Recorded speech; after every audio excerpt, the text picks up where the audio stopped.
Hello and welcome to a special edition of the Southeastern 16 football coverage. We're having college football legend David Pollack, who's joined the Believe Network with this. Chase, can't wait to have David on the show today. Yeah, he has been obviously a great player in the SEC, but has been a great voice of college football and various different platforms over the years. And yeah, I'm really excited to pick his brain a little bit on some SEC football today. Our coverage brought to you by FanDuel, where you can get your player props, your same game parlays.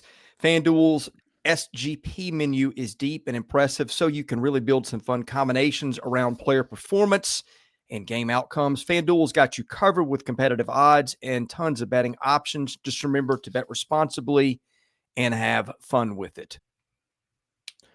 Chase, in honor of our guest, David Pollack, anything interesting on Georgia over at FanDuel? Yeah, so I got on our partner there at FanDuel just to see the odds of the Georgia Bulldogs making the college football playoff. And our friends at FanDuel have them minus 290 to make the college football playoff. So there's you something in honor of David Pollack, in honor of Georgia, the dogs there. If you're interested in heading over to FanDuel, they have them minus 290 to make the college football playoff. We are also brought to you by Game Time Sidekicks. You can see my 40-ounce water tumbler that I fill with ice and water every morning. Guess what? The ice stays icy for way longer than you think, sometimes 12 hours or more. It is officially licensed steel drinkware. All SEC schools, over 350 more universities, top of the market quality in terms of construction and ice retention. Tons of designs and logos offered for each school. We even offer a college vault line, everything from stainless steel sippy cups, tumblers, 40-ounce bottles, and shaker cups. Promo code SE16 gets you 20% off on your whole order over at Game Time Sidekicks. You'll love it. It's a work of art, and it keeps your hot stuff hot and your cold stuff cold. We've got a very special show for you today. Joining us, David Pollack, who, if you are a college football fan, you know he was a legend at Georgia, multiple-time All-American, played in the NFL, has done ESPN, done all kinds of media stuff. I don't even know what kind of labels I'm missing here, David, but you've had your hands in a lot of SEC football, and we're grateful that you're joining us today. Welcome to the show. Thank you for having me, man. I've done a lot of things, but I'm excited to be here. Let's go. Yeah, well, let me start here. We're to the point in the season where, thank God, we are in fall camp because we cannot recycle the same stories for months, and we know they've all been recycled. But in all that, all kidding aside, what do you think has maybe been missed in the big picture regarding the SEC? It can be something about the league. It can be a team, a storyline. What do you think are some things that have kind of been undercovered in the SEC leading into the season? I think there's just so many teams, man. You look around college football, and obviously the Big 12 is hyper competitive. Every game is hyper competitive. But I just think when you're going through your list, and I'm going through my playoff list of teams that can make it, man, you start going, Tennessee could make it, A&M could make it, Ole Miss, LSU, Auburn, OU, Florida, like South Carolina, like all these teams, like they're contenders, like to win the SEC. That's crazy. That's, in the years past, it's like, all right, Alabama and Georgia, who else? Like maybe we'll throw somebody else in there. I just think there's so many really, really good teams. I think we're headed for a log jam, a lot of 9-3s, like a lot of teams that are, right there on the cusp that are super competitive. The quarterback play is really good. It's going to be really good again. Like people that are replacing folks are going to be good. Like Jackson Dart was a stud. I'm not convinced Austin Simmons might not be better in the end. Like he is going to be a baller. So, like, obviously you got Nussmeier. Jackson Arnold has to be an upgraded quarterback for Auburn. Alabama, I think you get an upgrade at QB too, because I think you also get the ability to throw the ball a little bit better, stay on script. So I think QB play is going to be good. Even Texas losing, ears, Arch coming in. So I think it's going to be the most competitive league across the board. That doesn't mean they're going to win the national championship, but just so many competitive teams that can beat you on any given day. And I'd even mention Diego Pavia and company, like those others that can get hot and spoil people's seasons. We've seen the Big Ten win the last couple national championships after the long run of SEC. In your mind, what will it take for the SEC to get back to the top and consistently winning? And then in your mind, I know you mentioned a second ago a couple of teams. Like how many legit SEC teams do you see that could win a national championship? Well, I mean, I think that Michigan winning, Ohio State winning, back-to-back seasons. It's been a while since a non-SEC team hasn't won. It's still the most dominant conference. That's pretty simple to me. It's not simple to everybody, though. I think there's a lot of people that say, like, the Big Ten's gaining ground, but when I look at the Big Ten, there's a lot of games that are like Ohio State can still play their C game in a lot of their matchups and still win, and that's not the case, with the SEC. So I think it doesn't really matter to me who wins. Like, it's clear in college football. It's clear that the Big Ten and the SEC have created a gap between everyone else. Like, that is completely clear. ACC and the Big 12 is the most competitive and probably the most fun week in and week out, but there's not a team that's been dominant. But I mean, it's all the teams that I named in there that I think are like, listen, if you go national championship contenders, that means I gotta get hot and I gotta put a run together. So I've got to win multiple games against really good competition. And so, like, I think Texas, UGA, and Bama are those three teams. Like, those are the three teams to me right now going in that. But here's the thing. It can change really quickly with LSU. Can their defense just improve? Because, gosh dang, man, like, their offense ain't been the problem. Their defense, they couldn't stop a nosebleed. Like, they just been over and over again, haven't been good. But now you got Dominic McKinley. Like, you've got Whit Weeks, and you got Harold Perkins Jr. Like, you've got some dudes, man, on that side of the football. Do you get that fixed? Because immediately that happens. The South Carolina's defense, reload. Because last year, a ton of upperclassmen, a ton of guys that got drafted. Can they fix those holes right away? Ole Miss, a ton of question marks that they have to fill. But does anybody doubt Lane Kiffin and the offensive side of the football? Defensively, they still got some dudes in the trenches that I think are going to be really, really good. So there's a lot of teams that there's a big if, right? Like, there's a big if Auburn gets great quarterback play, like, they're a contender. They got the best 1-2 punch at wide receiver in the country, not in the SEC, in the country. Like, Coleman and Singleton are a problem. Like, both of those guys, and they complement each other very well with a really good offensive line. So OU, John Mateer coming in, and like, he is a stud. I don't understand. I don't know if people don't realize this dude's a baller. Like, he can do it running. He can do it throwing. He can go on the move and make plays happen. He can do off-script plays. Like, Oklahoma, they were a great defense. They got the best defensive line to me in the league. Deepest, when you talk about ends and tackles and you put them together, like, they might not have the most dominant player, but that group's going to be a handful. So many teams. And we didn't talk about Florida and DJ Lagway. Like, I mean, it's just freaking fun. Like, there's so many good teams that can beat you on any given day. David, you just said, I don't even know how many things that we're responding to. No, but this is great. And this is going to be more of a conversation than a question that's coming. I'll make a couple of statements and just want to get your reaction. You're saying the stuff that I've seen coming for a couple of years, like the parity in this sport. It's not the NFL yet, but it's getting more like it. Like when Vanderbilt can upset Alabama, like, that's really scary. If you're a top end team, like, you can get the hits coming from anywhere. But I'm with you. Like, you look at these teams, it's hard for me. I know this is a hot take business to have hot takes because Texas is everybody's number one, but I can see the reasons it might not work. Arch Manning, as good as he is, it's his first time doing this. The offensive line is inexperienced, and they've already had one injury in camp. Like, there's a ton of stuff. I just think the overall competitiveness. Now, like, I don't like how we got here with all the time with the portal and the tampering and 4 years and 4 schools for some of these guys. Like, there's an element to this that I wish would get reined in. So it would be a little bit more like what we grew up, where you come out, a guy that's a freshman is probably going to be there as a junior before you go buy jerseys for your kid or whatever. Yeah. But I just think the competitive aspect and the anything can happen is unbelievable. It's fun. Yeah. And I just see there might be a dozen teams in the SEC that I could see make the playoffs. We have never lived in an era like we're living in. I got 11, 12. I got 12. So, I got 12. I'm right there with you. It's fun. Let's talk about the reason why. Like, it used to be a few teams, and that was it. Because in recruiting, it used to be like, I'm going to the school that can develop me. I'm going to the school that puts my future first and how I go get paid in the long run. Well, now, with everybody getting paid, it's like, okay, well, I'm going to make bread right now. And I don't care about going and sitting. So like Alabama and Georgia had guys that came in every year they were in the program 3 years. They only played 1 year and they went to the NFL and for first round picks. And now when you go through depth charts, and I've been doing this stuff for years, and I know y'all have too. Like I used to be like, okay, Georgia's clearly the deepest team, the best team. Alabama's clearly the deepest team, the best team. Well, there's so many things now going through depth charts where I go, I don't know about that spot. Like counting on a freshman, counting on a young guy. Like you're just counting on more young guys than ever. You're playing more football games. So obviously your depth is going to take a hit anyways because this is more NFL-like with the length of the season now to win it all.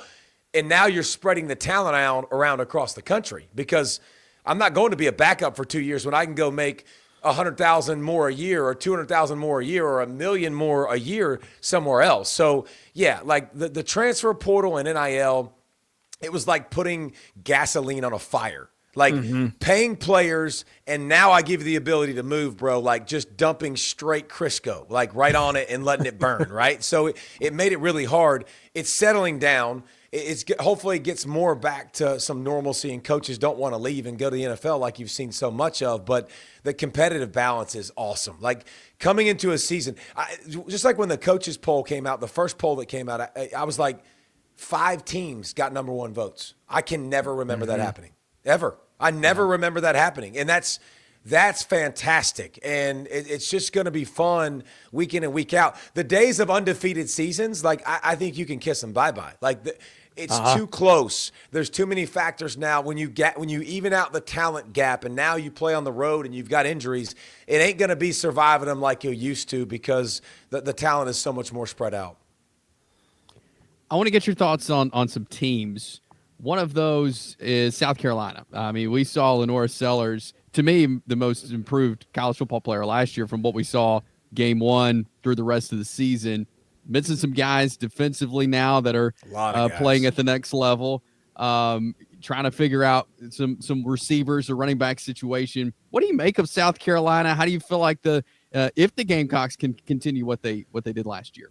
Well, I think it's going to be tough because of missing all the production at D tackle and linebacker and a second round safety and like just so many upperclassmen that have been there. But like if you know Shane Beamer and if you watched him on any given Saturday, like you can see why this dude's really good and you can see why people want to play for him because he's charismatic. He loves his guys. Like, so I think he's gonna build it, and he's gonna continue to get elite. Dylan Stewart was a top recruit that could have gone anywhere in the country. He went to South Carolina. Another example of what NIL can do, how it can help. But like, I think South Carolina's in an interesting spot. Losing all those guys, having some early challenges in the season. LaNorris Sellers, I think he's really, really good. Is he great? Like, is he a great passer? And that's where if he takes some steps, man, because he's got some Cam Newton vibes to him. Like he's got some big, strong competitiveness. Rocket Sanders gone. I think the offensive line will be good, but I'm not ready to put them back at where they were. And I'm not ready to say they're going to get to the playoffs just because all the unknowns. And LaNorris is definitely a guy that can carry the football, can throw the football. Can he carry the team again? Like, can he do that and maybe have to score at a higher clip? I haven't seen him do it yet, but I'll say this. I like what's inside that man's chest. Like, it's easy to bet on a guy that, like, you can just tell the way he talks about South Carolina, and you could tell the way Beamer talks about him. Like, he's got the guys in the locker room. But offensively for South Carolina, big year, passing game. Can the throw game improve and get a lot better while the defense grows and learns and takes some lumps? Because that's what's going to happen when you have to retool so many positions. Yes, some of your concerns are what mine were too. Like they lose. I think they're a good team, and I think Shane Beamer's got the culture part down really well. Like you heard him talk about LaNorris Sellers last year before the season, and you're thinking, okay, if the talent's there, that's a special kid. He's a leader, all those things. But I do think they lost a lot defensively, and that's getting glossed over maybe just a little bit. So much defensively, and that was the thing I thought down the stretch that really made them. You know, it took that next leap for them was as they were in close games and you know, they won a couple, but they lost a couple, right? Because their defense couldn't get some stops. They got stops later in the season, and that's why they won. So big question mark on that side of the ball. Another team I'm curious about And I look at their depth chart. I look at some things from the spring and stuff. Texas A&M, like what do we make of Texas A&M? Where can we fit them into this SEC puzzle? You see the smile on my face because this is my team that I think everybody doesn't have. I have A&M in the playoff, so that kind of gives you an idea. I think when you look at A&M, first of all, up front on the offensive line, they're going to be an absolute handful. Like they are not small, they are large. Like and they got 6-7 deep up front. Like last year dealt with so many injuries. I think they played 4 centers, last year during the year. So I think that they're going to be really good up front. Moss can tote the ball, bro. Like he totes it with authority downhill. Marcel Reed, now it's his show. Like now it's his time to grind. It's his time to pull all the strings. Do I think he's going to be a down the field passer that's going to be elite? I don't think he's probably going to be that and be a top tier guy. That dude can fly. A great offensive line. And then the key piece. See, here's the thing. They lost some guys to the portal at wide receiver, and you go, crap. Like, that guy's really good. Why would you let Noah Thomas go to Georgia? Like, big body, so good. He's a player. They bring in a guy like Casey Concepcion is a better fit for their offense. This dude's a freak. He gives me, and listen, I'm not comparing him and saying he's the same guy. He gives me Percy Harvin vibes. If you go back and watch him as a freshman at NC State when they had good quarterback play, dude, you can absolutely have so much fun with that toy. Like, he's a guy that jet sweeps. So now you got Reed that can pull it, go this way. Moss can go downhill. Concepcion can go wide. Like, this is the hat game, dude. Where's the ball? Like, where's the ball? Like, you're going to be looking around with a physical offensive line. I think secondary is way better, way improved. Linebacker has experience. The weird thing to say is their defensive line. Like, they don't – I don't know what they are. And that's – I think they'll be good. I don't think there'll be an issue. I think Elko will find a way to get it done. I think that offense is going to be an issue for everybody just because the pieces really fit with Reed and who he is as a quarterback. And with a great offensive line, I think everybody better watch out for A&M. Yeah, I'm with you on that. The other thing, too, and I don't know that I've got the most up-to-date depth chart, but the one I put together a few weeks ago, I think all 10 of their guys on their two-deep depth chart at line are all back. And by the way, they're pretty old. Good. You got a lot of class of 21, 22 kids in there, which I think helps. And their identity last year was Moss till he got hurt. Now, I think the other question is, can Reed throw? But I'm with you. I think that A&M is – I think the Jimbo Fisher virus or whatever you like to call it, I know they've always kind of been a punching bag for underachievement. But, I mean, you got a new coach. He's in year 2. It's a new culture. I do wonder year 2, and I also wonder the same thing in Alabama, by the way. You 2 are a new coach, a new system. Do we see a bump up? But I'm with you. A&M is team in the circle. Yeah, that's when you usually see the jump. But here's the thing with A&M, with Texas Tech, with Texas. Nobody benefits more from anything about what's going on in college football than the state of Texas. Because those suckers jump in their car – and whichever car it is that day of the week, like they can find a couple million in the cushion. Like they got pockets, like deep pockets. And so, I don't think anybody's benefited more from being able to compensate guys and get more buy-in to their program. And Elko's a good coach, great accountability, love the way he talks to his kids. I think the state of Texas with NIL has just been a rocket ship for all those programs.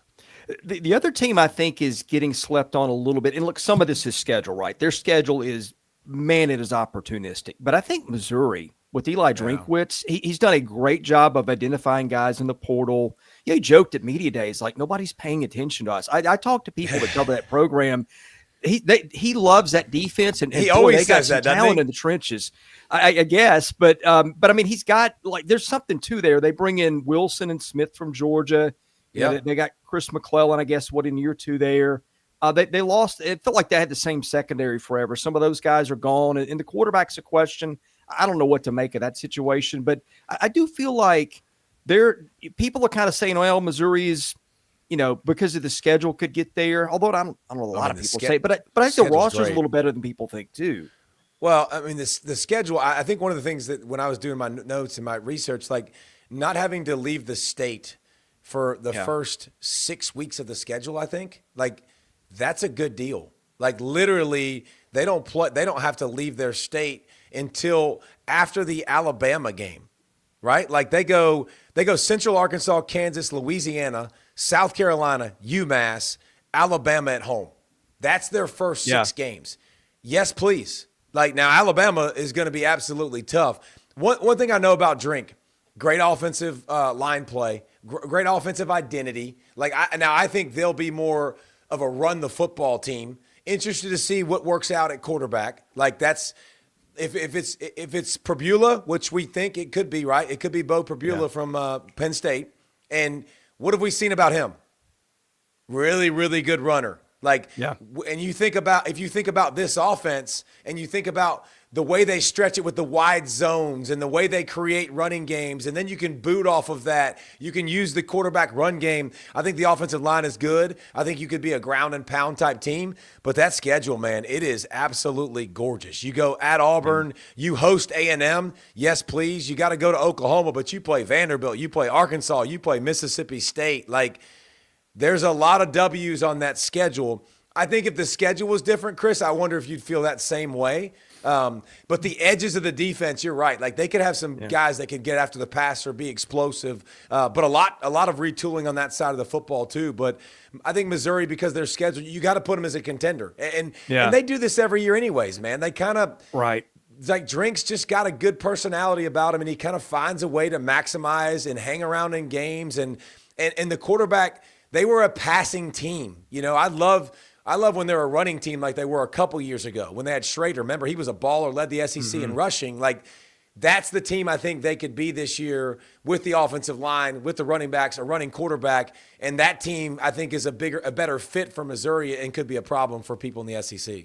Yeah, I think the quarterback to me is interesting because you said, what is he? Like, he's been very efficient. I think he's got, 9 touchdowns and a pick last year, and he runs the ball really well. But, like, Penn State plays ridiculously easy schedules, and I don't know how much of that time was in non-mop-up time, but to me that's just like, if I knew what they're getting there, then I think I would have a more solid David, I do think their roster is a little better. To me, it's not just the schedule.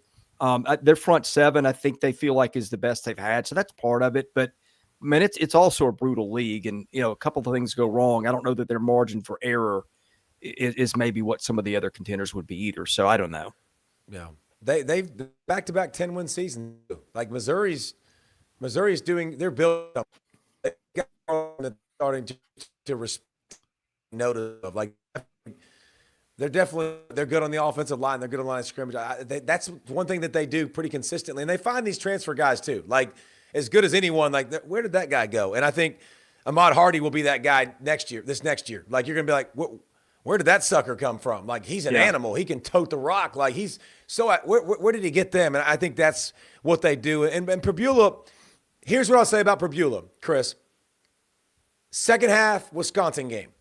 If you go back and watch that, he had to throw the football. He made plays, and he looked really, really good.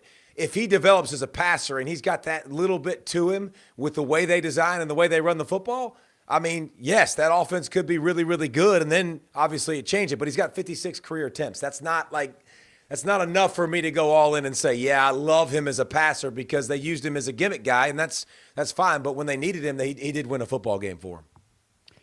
Just as we talk about Pabula, and I think about, and you mentioned this at the top of the interview, just the amount of quarterbacks, good quarterback play in the SEC. The fact that we have so many first-year guys, whether it's their first start or it's a first year at a school that they've transferred to, but it's a lot of teams with quarterbacks that they're not familiar with, that they have not started a game at that school. Do you see that affecting any of these teams, whether it's in experience, getting on the same page? How do you see that with so many teams with new quarterbacks?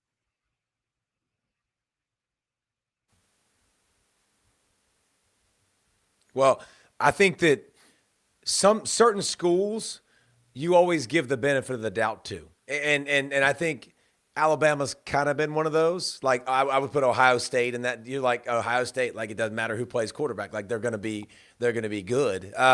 Interesting too, because they got some carryover of one guy going from their roster to the other one. But I think that Gunnar Stockton, we've seen him play. Like, we've seen him do a little something. Now, I don't know if that enhances what you thought about him or if it makes you feel worse than what you thought about him, right? Like, but I think that the old heads in the room, when you start looking at like Nussmeier, he's been there, done that. Like that's a guy that, like, I know exactly what I'm getting. And I think that's what's the most important thing is, like, Austin Simmons, like just like with Georgia, you got to see a little bit of Gunnar Stockton. Simmons came in the Georgia game, in one of the biggest games of their year, when Jackson Dart get knocked out and kind of looked flustered. And I can tell you this from talking to Lane and company, like, I'm not sure that headset was an easy discussion to go, do we go back to Jackson Dart? Did you see what the lefty just did on 4th down? Like, did you see him just take him down the field against that Georgia defense? So it might be like, here's the thing I'll say. Like, there might be new names, but at the same time, like, I also got a bunch of guys that have played, a bunch of guys that I know the name, a bunch of guys that were highly recruited. Like, Arch Manning technically is a new quarterback. Like, I've seen him play, man. Now, I'm not ready to give him the Heisman Trophy, and there's going to be some learning curve. Are we doubting Sark? Are you going to doubt Sark's ability to draw up plays and for him to be successful? If you are, you're not very bright. Like, but the top of this thing, when we talked about Texas, Georgia, Alabama, all replacing their quarterback, right? Like, all replacing their quarterback. Does anybody think that all three in the end could be better? I actually think it could happen. Yeah. Like, yeah, I'm quite sure 2 of the 3 are going to be better than they were. And then obviously Ole Miss, you're replacing a first-round draft pick with Jackson Dart. Like, Auburn, like I said, can it get worse, really? Like, can we get worse? Like, you can't get worse at quarterback. And so if that goes up and that clicks, Lagway's the future. Like, technically that's a returning starter in Graham Mertz that he's replacing, man, impressive. Like, super, super freaky dude. So I think the position is well developed. And then again, you can go down to Pavia. You can go down, if it is Pabula, I know it's in Pabula's chest too, and he could be an issue too with what he can do with his feet and some of the experience he's had. So I don't think this league's hurting for quarterback play. I didn't even mention Mateer. Like, I didn't even mention him. Like, again, he's a returning starter. Like, not technically, but he's one of the best quarterbacks in the country returning, and he's just on a different squad now with Oklahoma. And we haven't talked Ty Simpson either. I mean, it is a really interesting year because you've got all these guys. You don't have Green in Arkansas is an animal. Yes. That Taylen Green is a first-round draft pick possibly next year. Yeah. Like, Marcel Reed is not a guy like these are dynamic players that can be stupid good. Yeah. It's really weird because you've got all these guys that are super talented like Arch Manning. It's like you've got a couple of classes and maybe one small middle class. You got dudes that, like, it's their time and everybody believes in them, but we haven't seen it. And then you got on the other end, you got like Diego Pavia and Taylen Green, who played a lot of ball. And then in the middle, you got Nussmeier, who's done it for 1 year. It's like, how do you make your choice between Arch Manning that we heard about for 3 years before he played college and a guy like on the other, like Pavia, who nobody thought twice about. He's not. Is there even a more 5'10". exciting player in college football than Diego Pavia? He's like a point guard running quarterback. There's not you can't tell me there's a more exciting guy that I don't know what the flip's going to happen. I have no freaking clue. Like, I know he's dealing with not a lot of talent outside of Stowers, obviously, like at tight end, he's a baller, but like not a lot of guys that can win. He's going to carry it. He might run you over. He might juke you. He might pump fake. He might spin. Like, he is so much fun. He's like playing a video game. So like, yeah, that dude is just awesome. And then Tennessee, obviously, we don't know what we're going to get with QB at Tennessee. Like, it's just fun. This is why this season is kind of fun though too. At the same time, because there's so many unknowns, and you're trying to throw darts and figure out what's going to happen. But a couple weeks, we're going to get this settled. The other interesting thing too is I look at roster builds, and it's kind of interesting because like you've got Texas, Georgia, Alabama. Florida's really doing this now. Tennessee, to some degree, are really sticking with, like, we're going to have our guys. We're going to keep them. We're going to develop them. Some of those teams all lose guys. Alabama and Georgia particularly get picked off, by other teams. And then you got these teams like Ole Miss that are just like, hey, we're renting a player for a year for the most part. You got like Vanderbilt, Mississippi State that are like really – you got some guys that are like class of 2020 and 21. Like, they're really old. Like, how do you compare these guys that have – in their 6th year of football against a guy that's a highly touted guy that's, first or second year on campus. But we've not seen him. Like, the dynamics, how these teams are building are fascinating, and it makes it really hard for me to figure out because we've never seen this until the last few years. But it's what makes it awesome too, because if you're at Vanderbilt and you're building it like Georgia and Alabama, you're an idiot. Like you're dumb. You're not very bright. Like you have to find ways to find your niche. Listen, Pavia was obviously a chip on the shoulder guy that can come in and change culture the way he leads. Ole Miss, what's the hardest position in college football to adjust to? The lines of scrimmage. Where are they investing their money? They're not spending a lot of money at wide receiver.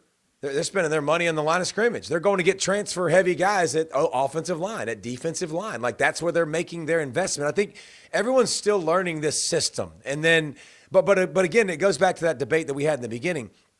I've talked to plenty of coaches in the SEC. Alabama, Georgia, all those guys, they used to recruit and get 3 or 4 or 5-star defensive linemen. Guess what? They can't do that anymore. You know why? Because if one doesn't play, we gone.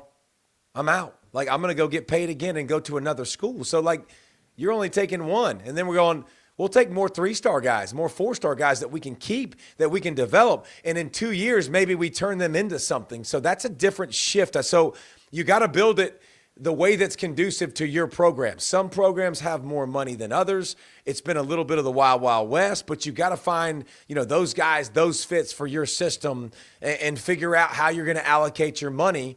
And obviously the quarterback spot gets the headlines, but it's not always the top dog because, Diego Pavia came from New Mexico State. And if anybody knew about that, it should have been Hugh Freeze, who he beat at Mexico State, and he doesn't get him. Because there's still going to be those overlooked guys that you got to go find. Taylen Green is a stud for Arkansas, like we talked about. It's going to be highly drafted with his frame. You got to go to Boise to get him.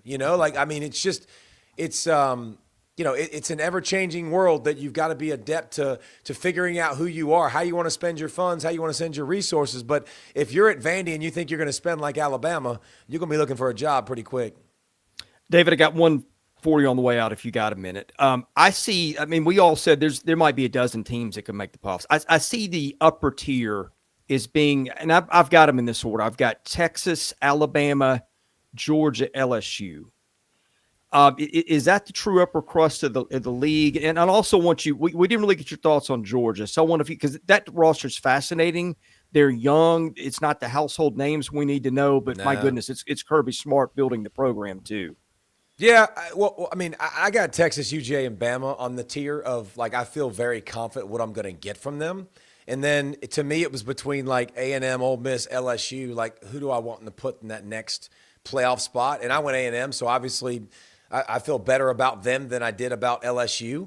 But Georgia, this is the first time going into a season in a number of years. Guys, we could do this and we could go – okay, we could go back year after year, the last 4, 5, 6, 7 years and go, I can give you guaranteed 4 All-Americans. I can give you a guarantee of 4 guys that are going to get drafted in the first round. You can't really do that this year. And that's strange and different.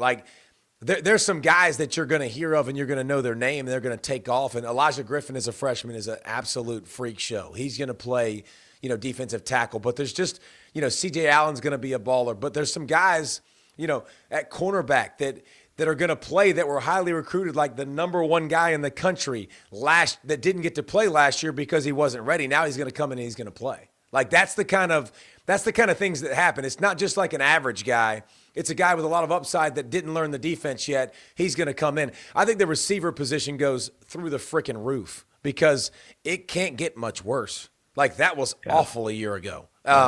So the schedule is much better because I said it last year, this could be a great team. But if you're going for all your big games, you're not going to win them all. That's just the way it works. And so now hosting Texas, hosting Alabama, hosting Ole Miss, yes, please, if you're a Georgia fan. So they got the longest winning streak in the country at home with 31 games. Haven't lost in a long time. So the schedule sets up better for them. The underdog chip is on the shoulder, which ain't been there in a long time. When's the last time we went into a season we're Georgia's okay. Last year it was Ohio State and Georgia. Year before that, you're Georgia, number 1 team in the country. Year before that, Georgia, Alabama. It's been like that. So I think Kirby's okay with kind of getting a little bit of hatred and a little bit of bring that crap on. We'll show you a little something. Yeah, he's tried that before. It's a little bit more believable this year. So. Yes. he got him to believe it after a championship run and beating Alabama, for gosh sakes. Some people, he said after the TCU game, you had players going, yeah, they thought we were going to be 7-6. Ain't nobody thought you were going to be 7-6. Like, nobody thought that. Everybody knew you were going to be good. There was a lot to replace, but obviously a lot to like, too, about that roster. But the quarterback spot, if the ground game is what it was a year ago, I don't expect Georgia to make some big turnaround. That was the worst rushing offense they've had since I was in college. Ooh. That's how bad the ground game was. That has to change. The line of scrimmage has to be better. Hey, David, terrific stuff today. Thank you for staying longer than we agreed. I want to give you a minute to promote your show and everything that you're doing around college football this year. Oh, man, thanks, man. No, just here's the thing. With my wife and her health and our travel right now, like, it's just not a possibility. But, like, I love college football with everything in me. So, like, this is fun. Like, talking shop, talking ball. See ball, get ball is the name of the podcast. You know why? Because I ain't very bright. I'm a defensive lineman. The ball snaps, you move. See ball, get ball. That's kind of the genesis of it. But, no nonsense. Just talking ball every day. We talk about all the different topics, and we'll be going we're going to go Monday, Wednesday, Thursday, Saturday, during the fall with all the action, and we'll be covering every game, and it's flipping fantastic. It's almost here, boys, so you can get excited. Well, I still remember a see ball, get ball involving you in a particular end zone. That's what I'm not like top 10 list of plays I ever remember, Luckiest along with play ever, man. bands invading the field and stuff like that. So, yeah. Well, I appreciate that's what that. you I appreciate call you guys it. having me on, man. Thank you. Yeah, thank you. Really right. enjoyed it. Hey, thanks for joining us, David. Y'all have a good one. Chase, what a fantastic interview with David Pollack. Just so much fun. I hope we get a chance to do it again. Just obviously he's done his homework and is well prepared for the season and got me even more excited for college football. I didn't think that was possible, but here we are. What really stood out to you in terms of what he said? I think his confidence in the quarterbacks really stood out to me, as well as just the number of teams he feels like are in this and contenders out of the SEC and in the national picture. So, I got me fired up, Chris. I'm ready to run through a wall for some football. But yeah, it was great. David Pollack, very well respected in our industry. So it was really cool to get to pick his brain a little bit on some SEC football. Yeah, I had a couple things I thought were interesting. I'll get to those in just a second. Just a reminder, first of all, we're brought to you by FanDuel, where you can get player props, same game parlays. You can get FanDuel's SGP menu. That's deep and impressive, so you can really build some fun combinations around player performances and game outcomes. FanDuel's got you covered with competitive odds and tons of betting options. Just remember to bet responsibly and have fun with it. Chase, I know one of the games we're super excited about in week one is Ohio State and Texas. Your number one team in the country in the AP poll against the defending national champion in Columbus. What do we got in terms of over-unders, lines on that one at FanDuel? Yeah, so Ohio State, a 2.5-point favorite at this point with an over-under of 47.5. So right now, Ohio State favored in that one. That's going to be a fun game. I'm excited. That's like, your 11 a.m. Central on that first Saturday of college football. That one's going to be on a lot of TVs, and I'm excited for that one. Yeah, I can't think of. I'm sure it's happened the last time we got a preseason number one against the defending national champion, but that'll be a special one. Also special is our sponsor, Rockform. It makes the world's strongest magnetic phone case. It goes to extreme measures to protect your stuff. It's got super strong magnets, rock lock secure mounting. It's the most durable and multifunctional phone case and accessories you'll find at Rockform. Quality is paramount. You can expect the same military-grade standards with their case accessories, just as you do with the actual cases. Man, they've got some great stuff there, stuff you know you need, and maybe some stuff that you need that you don't know that you need. So go to Rockform.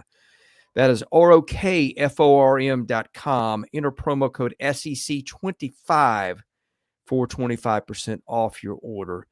I think the thing that stood out to me is I think he agrees with the thing I keep saying, just the parity across the board and just the number of national title contenders. I know that sounds crazy or to say the SEC could have as many as 12 teams that could get in the playoff. But I think that's a reflection on the strength of the league and also parity across college football. Again, I think that is the theme of the day in college football. The conditions have combined to give us that. And I think number 2, Georgia. What did you make of his take on Georgia? Because I thought, to me, he kind of called it like I saw it. It's not the same group of names we know all the time. They have slipped in some areas. He pointed out offensively and even defensively. It wasn't the just shut you down unit we saw a year ago. I thought it was interesting to hear David's take on Georgia. I think we still think they're going to be really good, but I think some of the questions he had were some of the same ones that I had. No, most certainly. I mean, it's got to be better in some places, especially like you mentioned, receiver. Yeah, I think those are valid concerns and things that need to be better. But I was really interested in what he had to say about Georgia as well.